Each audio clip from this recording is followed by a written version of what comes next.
Pemirsa, PDIP semakin lantang melontarkan kritikan keras kepada pemerintahan Joko Widodo pasca majunya Gibran dalam Pilpres 2024. Namun kritikan PDIP pada pemerintah seperti menampar muka sendiri karena PDIP hingga saat ini masih menjadi bagian dari pemerintahan Joko Widodo Ma'ruf Amin.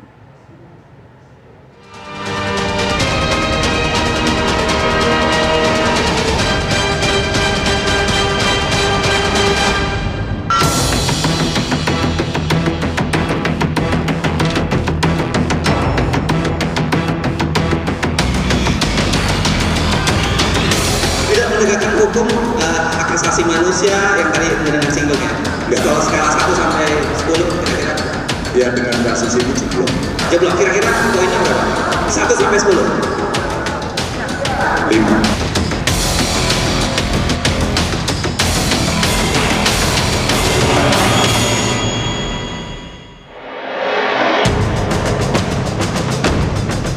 Mendekati masa kampanye, PDI Perjuangan semakin kencang menabuh genderang.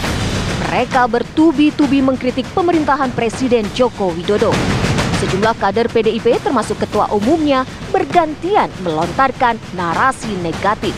Jadi ini yang kamu mau bikin Indonesia Raya. Kalau saya lawan kamu kalau kamu mau bikin semuanya begitu. Ya, kalau mau ditanyakan ini politik sekarang apa? Kalau ada yang mau bikin seperti itu, artinya hanya berkuasa untuk kekuasaan. Nah, kritikan keras PDIP bermuasal pada keputusan Mahkamah Konstitusi yang menjadi jalan bagi Gibran Rakabuming Raka maju Pilpres 2024. Isu wacana 3 periode, Jokowi meninggalkan PDIP hingga tekanan pemerintah pada koalisi Ganjar Mahfud MD mereka mainkan dalam irama keras. Direktur Eksekutif Indo Strategik Ahmad Khoirul Umam menilai serangan PDIP bertujuan menurunkan elektabilitas Prabowo Gibran.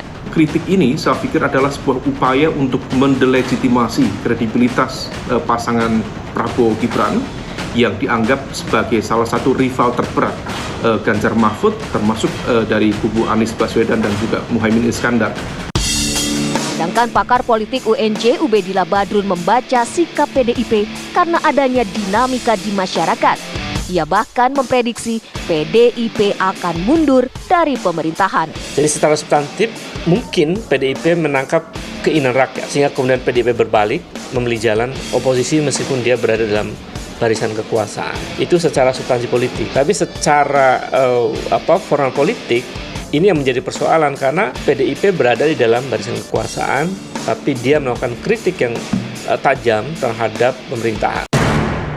Kritik keras PDIP atas putusan MK bisa berimbas positif pada Ganjar Mahfud, sekaligus menurunkan elektabilitas Prabowo Gibran. Ketika Ganjar melakukan kritik terhadap pemerintahan hari ini, yang bahkan dia memberi rapot merah dalam penegakan hukum misalnya, karena saya kira Ganjar merujuk pada data putusan Mahkamah Konstitusi ya, karena itu meruntuhkan lembaga penting negara, dia berikan rapot merah, itu publik kalau menilainya positif, ini berarti Ganjar punya sikap yang clear dalam soal Mahkamah Konstitusi, itu akan positif menilainya. Namun, mengangkat isu penegakan hukum berpotensi menjadi bumerang. Pasalnya, Mahfud MD merupakan Menko Polhukam dan Menkumham diemban oleh kader PDIP. Hal ini tentu akan memberikan dampak yang signifikan, tetapi sekali lagi bahwa statement dari Mas Ganjar yang mencoba untuk menyampaikan narasi kritis terhadap aspek penegakan hukum, tentu ini adalah sebuah langkah yang menampar muka sendiri. Karena bagaimanapun juga Pak Mahfud MD adalah calon wakil presiden di kubu PDIP dan beliau yang juga memiliki tanggung jawab besar sebagai Menko Polhukam. Dan di saat yang sama, Menteri Hukum dan HAM juga dijabat oleh kader terbaik PDIP, yaitu Pak Yasona Lawli. Kritik keras yang dilancarkan PDIP di satu sisi mendapatkan respon positif dari masyarakat menengah terdidik. Namun di sisi lain justru menurunkan elektabilitas Ganjar, termasuk di Jawa Tengah. Dalam konteks tertentu, ini akan memberikan dampak elektoral. Terutama narasi kritis ini akan mendapatkan persepsi yang positif, terutama dari segmen kelas menengah terdidik atau dari kalangan masyarakat sipil atau civil society Tetapi pada saat yang sama, kalau misal kemudian kita trace back kepada basis data survei yang ada, bagaimana Mas Ganjar mulai mengalami penurunan elektabilitas, terutama di segmen masyarakat kelas menengah ke bawah, terutama tercermin di Jawa Tengah itu sendiri, di mana statement-statement kritis dari Mas Ganjar kepada pemerintahan Jokowi justru berpeluang mengalami degradasi dukungan, terutama dari kelompok basis pemilih loyal Jokowi yang berada di Jawa, khususnya di Jawa Tengah. Untuk bisa mendulang insentif elektoral, PDIP memiliki PR menjelaskan posisinya dalam 9 tahun pemerintahan Jokowi. Sebagai pengusung utama dan jumlah menteri terbanyak, PDIP dinilai memiliki andil atas kondisi saat ini. Narasi kritis itu juga membuka sebuah pertanyaan besar. Kalau misal ada kritik terhadap praktik demokrasi di pemerintahan Jokowi saat ini, pertanyaan sederhana untuk PDIP, where have you been? Kemana saja kemarin selama 9 tahun di pemerintahan, tetapi tentu dari kalangan masyarakat sipil juga menyampaikan aspirasi tentang potensi atau sejumlah fakta di mana ada semacam kemunduran demokrasi atau democratic regression.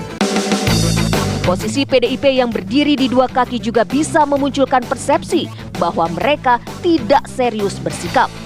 Dampaknya akan berbeda jika mereka berani mengambil posisi tegas. Tapi kita hanya bisa membaca kecenderungan bahwa arus publik memang ada yang menghendaki terjadinya perbaikan-perbaikan dan perubahan-perubahan.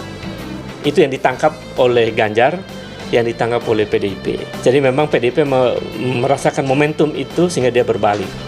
Tapi akan menjadi makin clear sikap PDIP itu artinya tidak melakukan semacam gimmick politik atau dramaturgi politik jika PDIP kemudian dengan tegas pada akhirnya menarik seluruh menterinya di dalam barisan kabinet pemerintahan Joko Widodo.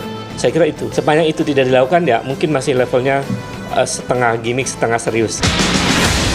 Memilih menjadi lawan ataupun kawan merupakan sebuah keniscayaan untuk bisa memenangkan pertarungan.